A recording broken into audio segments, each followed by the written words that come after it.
Hello and welcome to the Virtual Cafe. I'm your host, Segilola Salami. And who have I got in the cafe with me today?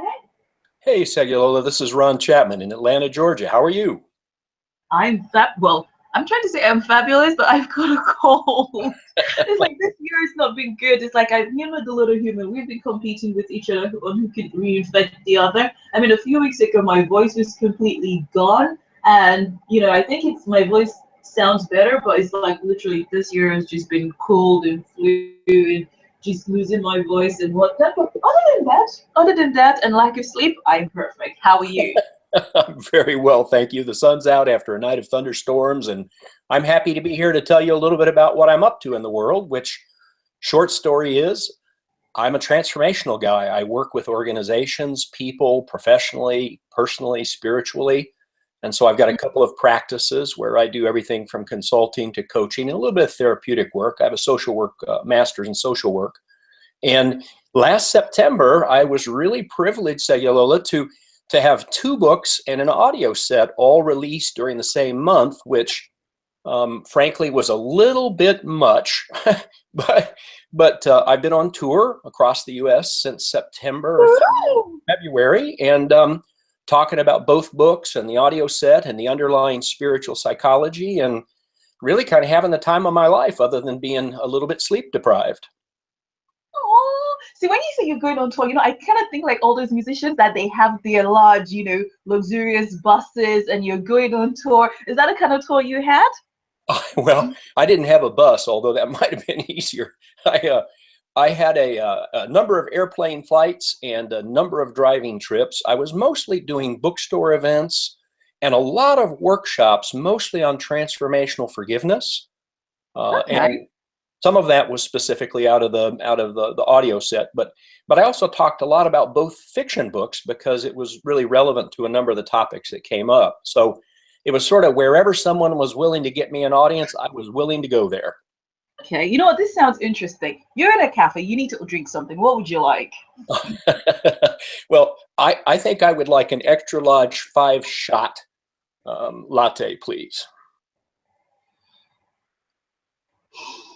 I just put my head down because it seems that every single time I have an American, you guys seem to have funky, funky, funky drinks. So what did you call it? An what? Extra large 5-shot latte. What's a 5-shot latte? I'm embarrassed. Well, that's when they put 2 or 3 extra shots of espresso in, because when you're sleep deprived, you need the extra caffeine.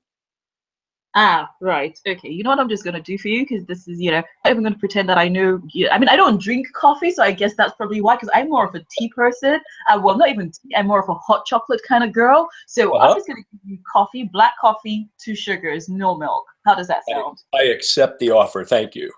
Perfect. I've got strawberry cake with chocolate frosting on top. How does that sound as a nice accompaniment? Oh, perfect. Nice compliment to the coffee. Like you guys always have like the other time it's like, oh, can I have a chai tea? And I'm like, look, I only drink hot chocolate. I don't know all these fancy things that you guys are asking about. And I think I really need to get a proper assistant because the little human, she's at nursery now, so she's not even here to help with the orders. And I need to get someone who's really up and up with all these fancy drinks and stuff that goes on in a cafe. But be that as it may. Hopefully before the show's over, the little human will be back and she can get your drinks for you. So I'm actually quite interested though. So we'll come back about transformational what? Yes. Well, transformational work pretty much across the board. I work with institutions and organizations to change their paradigm. I work with individuals professionally related to their career and their development, and I work with individuals who are stuck in their lives and trying to figure out how to get loose. And so I talk a lot about a Greek notion called metanoia, which is the transformation that takes place in our hearts, not in our heads. And that's the stuff that changes lives. I know. It's very interesting. But it's that, like, how does what you do differ to, say, a life coach? I have a much stronger psychological background and underpinning. And so oftentimes, rather than just working through a career path problem or a workplace problem, we oftentimes end up looking at underlying life pattern problems. Okay. Oftentimes taking them, honestly, people sometimes they come and they say, well, I just want to work on this one thing. And it's like, good luck. I mean, it's all related. You can't separate your relationship from your little human, from your relationship to anybody else, because you're one person, right? Exactly. Exactly. Okay. So then I'm just quite curious though, like how you've been doing your tour. Yeah. Did you find that expensive or did you have a sponsor? It was a mixture. In some cases, my hosts were paying for my transportation. Oh, In other cases, my hosts were guaranteeing enough at the door that I knew at least my costs would be covered. And in some cases, it was just, as a social worker, I like the idea of the sliding scale. And so if there's good work to be done and it's going to cost me, then I do that with some frequency, because there's important work to be done in the world.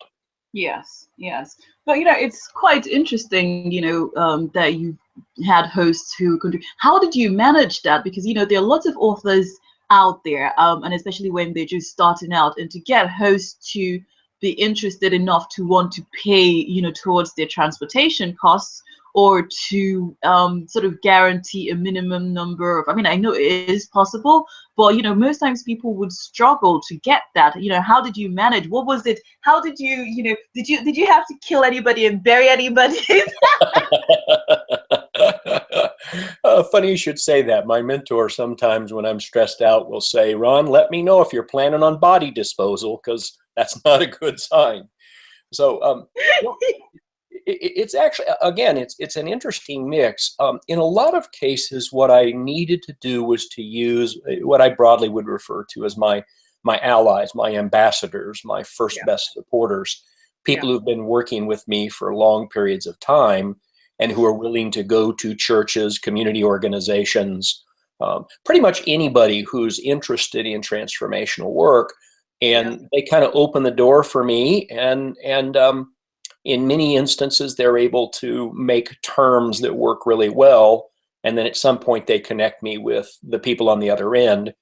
I've also had an extraordinarily good, I'm supposed to call her my manager. Her name is Monique Inge. And I was supposed to call her my manager, but the honest truth is she's my handler. She sends me notes and says, Ron, don't forget to do this. And by the way, how many books are you taking? And don't forget about that. And so she's, if for those of your listeners who may have happened to have seen Sex and the City, the movie, Sarah Jessica Parker had Jennifer Hudson as her handler. Yeah. And it's like they take care of anything and everything. And I'm so grateful to have Monique, because she keeps me out of a lot of trouble. I need a Monique in my life. Yeah, you do. I really do need a Monique, but I can't seem to find any in London or in the UK. Well, when I send you my my information after this, a little bit more of what you need, I'll connect you to Monique. Maybe she can do it virtually. Okay, I need a handler. This sounds really. It sounds very what they call very CSI. You know what? Here's my government handler. I'm right with you. When I first figured out there were such people in the world, and it's more than just a virtual assistant. Here's the difference. This is like so interesting. There are people who can do what you ask them to do. Yeah. And then there are people like Monique who is able to tell me what needs to be done. So when I come to her and say, we've got whatever, an event, she will actually sit down, figure it out for me, and come back and tell me what I need to do to be prepared. So she's not dependent on me telling her what I need to do, because frankly, I don't know quite often.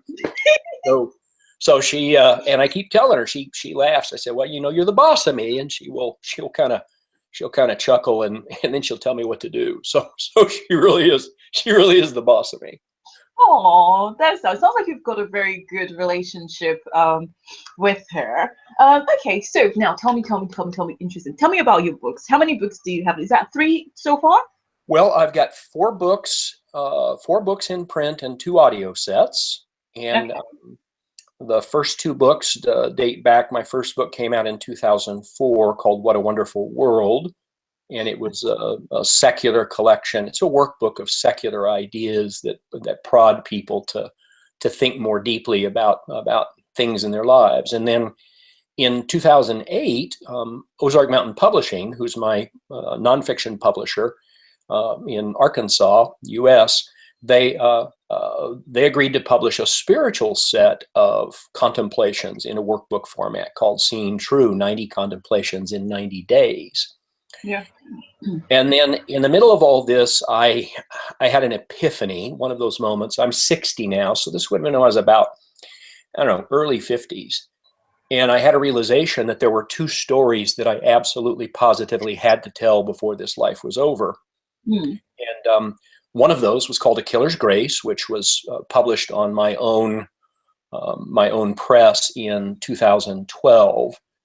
Which is the story of the transformation of a situation with a serial killer based on a real life interaction I had with a serial killer. Ooh. Yeah, we can spend some time. Serial killer? As a matter of fact, yeah, it was a life-changing experience because he helped me understand what happened inside of him. And by the time all was done and said, it opened up a well of empathy within me that has carried me forward to this day. And so he gave me permission to, as long as I never disclosed who he was, he gave me permission to use any of his written materials. And so I use a letter that he wrote as the fuel for this fictional transformation tale. And it did really well. I got some. One of my reviewers said it was a work of art, which I was really pleased about because the characters and the setting and the underlying philosophy.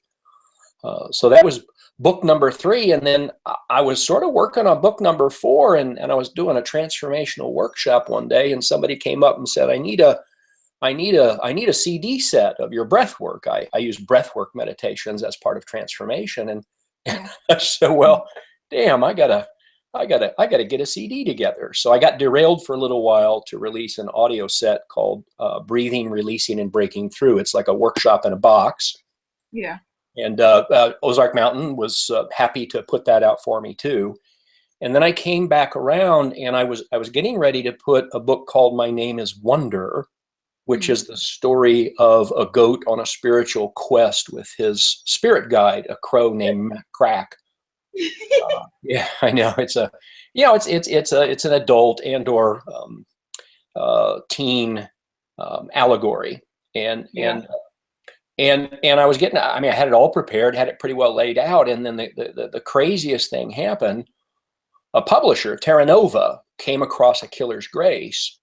Yeah. And from the 2012 edition, the first edition, and they said this thing is really, really great. We would like to take it to market for you as a second edition. And I said, well, that's wonderful. And I happened to mention on the phone one day that I had another novel, and they said, well, let's do that one too. And so in 2016, they brought both A Killer's Grace second edition and My Name is Wonder to market at the same time. And in the middle of that, my nonfiction publisher, Ozark Mountain, decided they would use some audio material I had about psychospiritual transformation, and they would release another one of my audio sets called The Way of Spirit. And so all of a sudden, in March of last year, almost a year ago, I had both publishers ready to roll with 2 books and an audio set, and it's been a little bit crazy ever since. I'm just amazed. A lot of people struggle to get a publisher. With two publishers. What exactly was it that you did? Are you sure you didn't bury anybody somewhere? No, but credit where credit's due. A good friend of mine in New Mexico, where I used to live before I moved to Atlanta, a good friend of mine in New Mexico, the fiction publisher is in Santa Fe. And a good friend of mine knew somebody and said, you know what, this guy has written this really exceptional book and you really need to take a look at it.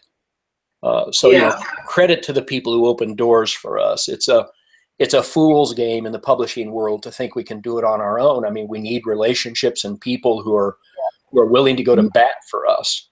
And so Yes. she dropped it on him, and the editor read it, and then he had the publisher read it, and then they had their marketing person read it, and they decided it was in fact a really high quality product to bring to the marketplace. And so I would love to tell you that I magically figured out how to crack the publishing world, but Segilola, that would be a lie. I was like, that's just not true.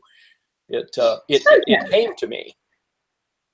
Right. Okay. So when they contacted you, at least the one for A Killer's Grace, do you mind sharing with us what they offered you? What was it that made you say yes? What I was really happy about was the fact that they were offering me really good distribution. Okay. One of the challenges for anybody who publishes on their own label, or anybody who goes down the so-called self-publishing route, one of the real challenges we run into is the distribution problem. And so when they told me that they had a full-scale distribution, and then when they told me they would help me with a rewrite so that I could gussy it up even more, I was sold right there, because I didn't feel like, as much as I got great reviews and a moderate number of sales with the first release, I just didn't feel like it got the attention that was warranted. And so I was happy to have someone go to bat for it. Yeah. So, no, quick question, just so that I'm on the same page as you. The first edition, where did you distribute it through? Oh, I went through Amazon as my primary outlet, and I used an outfit called Book Baby, who helped me get it into other distribution. And I mean, that was a good experience. I don't have any complaints. I just know that it didn't have the traction in it that I was looking for. Yeah. Okay. So yes. Okay. That's fine. Because again, a number of authors, that I've come across, some people, they go via Smashwords, some use Lulu. Is it Lulu or Lulu? I think it's Lulu, and some use Draft to Digital, and all these places greater distribution, and then some people, they go on straight and they use Lightning Source. So that's why I was sort of more concerned. I was trying to understand what you meant about distribution. So the publisher, where did they distribute you? Did they distribute it via Ingram Spark for you, or how did they go forward? Yeah, they handed it off to a distributor who put it into the Ingram network, and also did their magic thing and got it into the Barnes and Noble network. And as I understand it, the way the distribution system works is that in addition to having those in, and let's see, what's the other, Lord and Baker? That they are also in the mass distribution on. And so with their help, what I was able to do was, of course, get the saturation from Amazon and from Barnes and Noble. But more importantly, I was able, as a result of the distributor's access into the larger distributional network, to ensure that any bookstore anywhere could get their hands upon it. And then they also, I was really tickled. They came back and they said, we're really convinced that there's a European market for this. And so they have been shopping it around Germany for me to see if they can get me a European publisher. Or European distribution, I guess, to be exactly correct. So, they were, I get, like I said before, I mean, there's just no substitute for having people who are willing to go to bat for us, because they love what we do and they appreciate what we're up to. Yes. Okay. So, how was your marketing prior to them coming on board, and how did that differ when they came on board? What did they do over and above what you've done?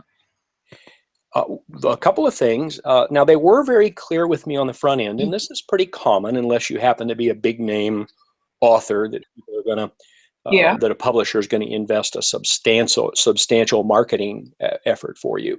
They were pretty honest with me on the front end, that they said one of the reasons they were taking me on was they knew that I already had an existing network, and they didn't represent themselves as being the marketer. They acknowledged that they would do a number of things for me, but that I really needed to be clear that it was on me. They'd get me into distribution. They'd do a number of things. They actually just last month did put it in the New York Review of Books, which I really appreciated. That's very, very extensive reach. So there's some things they've done. They hooked me up with their marketing company for mostly.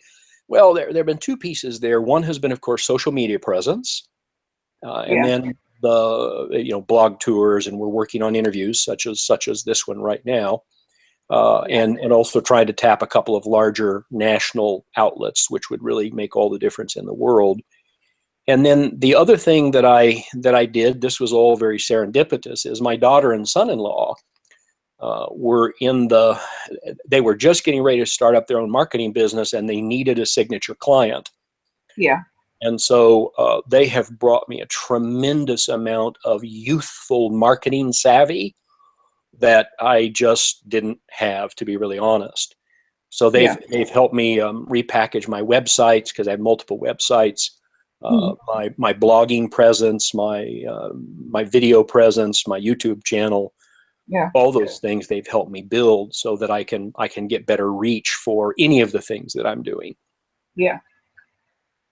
Okay, that sounds quite amazing. Okay, so what is your one word of wisdom that you're going to share with everybody today?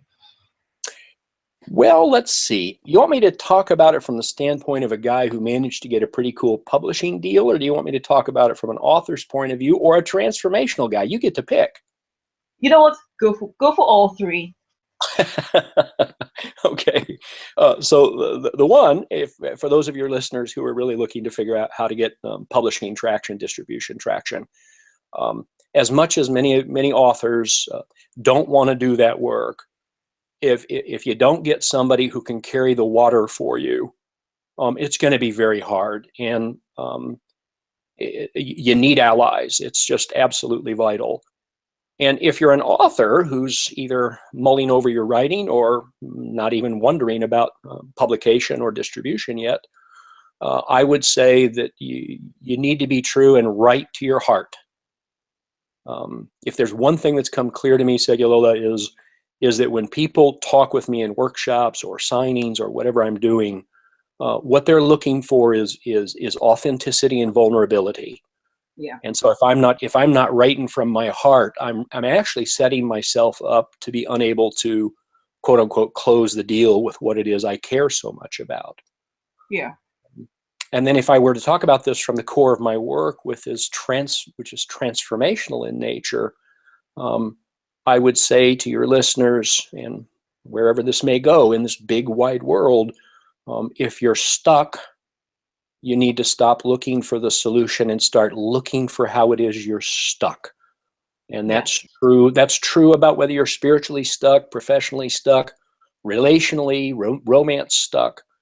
One of the great secrets for more than 30 years practicing in this arena is if you can ever get a look at how you're stuck, you will find a solution. But most of us don't want to look at that stuff because it's not comfortable.